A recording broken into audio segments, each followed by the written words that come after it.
अस्सलाम वालेकुम। सियाणे कहते भी लालच बुरी बला ते जिसका काम उसी को साजे। ये दोवें मिसालां इकट्ठियां किद्दां होईयां कि मैं ना एक डीलरशिप ते काम करदा सी ते होया इदां भी डीलरशिप ते जिहड़ा ना उत्थे रूल हुंदा आ कि जनाब जदों कोई गाहक आउणा ना कोई गड्डी वाला ते उहनूं पहिलों अगों सर्विस एडवाइज़र मिलना वा, उन्हें जनाब गड्डी दा फॉल्ट पुछना, उहदा जॉब कार्ड बनाउणा, फिर उहदे मुतलका जिहड़ा अगे टैक्नीशियन हुंदा मकैनिक उहनूं गड्डी रैफर करनी कि इहदा फलां काम करो। अच्छा कुदरती उस दिन जिहड़ा ना जनाब कोई एडवाइज़र बहुते मसरूफ सी, गाहक बहुते सी ते अंदर जिहड़ा ना एक लड़का दफ्तर 'च काम करने वाला जॉब कंट्रोलर हुंदा, उहदा काम की हुंदा कि उन्हें जिहड़े जॉब कार्ड हुंदे आ ना उन्हां नूं प्लान करना हुंदा कि गड्डी लेट आ ते पिछली गड्डी दा की करना, अगली दा की करना, काम दा हिसाब किताब रखना हुंदा। वो वेला सी, उहनूं हुण लालच आया कि गड्डी दा कार्ड क्यों ना मैं ही बना लवां ते लालच क्यों आया कि क्योंकि जिहड़ा जॉब कार्ड बनदा ना उहदे उत्ते इंसेंटिव हुंदा, परसेंटेज मिलदी है कि तुसीं गाहक नूं जनाब पार्ट्स किन्ना सेल कीता, उहदी लेबर किन्नी उहनूं बनवाई ते ਉਹ ਇਹ ਲਾਲਚ ਆ ਕੇ ਨਾ ਉਹਨੇ ਜਨਾਬ ਜਿਹੜਾ ਗੱਡੀ ਫੜ ਲਈ, ਕਹਿੰਦਾ ਜੀ ਮੈਂ ਤੁਹਾਡੀ ਗੱਡੀ ਦਾ ਕਾਰਡ ਬਣਾਉਣਾ। ਖੈਰ ਉਹਨੇ ਕਾਰਡ ਬਣਵਾ ਲਿਆ ਤੇ ਉਸ ਤੋਂ ਬਾਅਦ ਉਹਨੇ ਗੱਡੀ ਜਿਹੜੀ ਨਾ ਮੈਨੂੰ ਰੈਫਰ ਕਰਤੀ, ਕਹਿੰਦਾ ਜੀ ਗੱਡੀ ਚੈੱਕ ਕਰੋ, ਇਹਨੂੰ ਬ੍ਰੇਕ ਦਾ ਮਸਲਾ।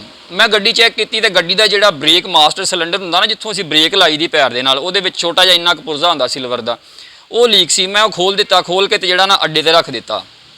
ਇਤਫਾਕੀਆ ਉਦਣ ਹੋਇਆ ਕਿ ਜਨਾਬ ਸਾਡੇ ਨਾਲ ਨਾ ਇੱਕ ਲਿਫਟ ਜਿਹੜੀ ਗੱਡੀ ਚੁੱਕਦੀ ਹੈ ਨਾ ਉੱਪਰ ਨੀਚੇ, एक नाल लिफ्ट सी ते उहदा ना हाइड्रालिक शाख लीक सी, जिहड़ा गड्डी उपर नीचे चुकदा ना वो तकरीबन कोई 7-8 फुट लंबा हुंदा वा ते खुलदा जदों विचों पंप निकलदा ना ते वो एक्सटेंड हो के यानी खुल के ते तकरीबन कोई 10-12 फुट लंबा बन जांदा।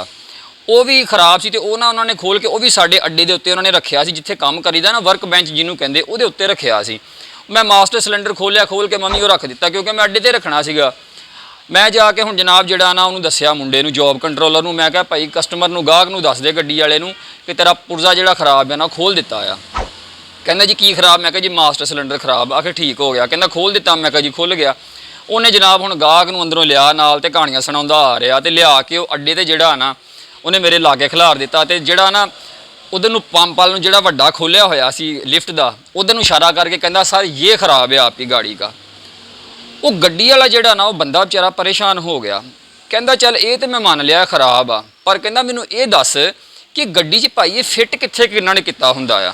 वो जदों उहने इन्नी गल कीती ना ते मैं छेती ना बोलिया, मैं कहा सर आ नहीं आ खराब आ। वो हुण इन्ना क ते वो एडा लम्मा पुरजा, वो गाहक जिहड़ा ना बेचारा सिर च खुरकण लग पिया ते उहदे अल वेखण लग पिया भी मैं इहदे कोल अपनी गड्डी दा कार्ड बना लिया, ये खरे मेरी गड्डी ना करू की।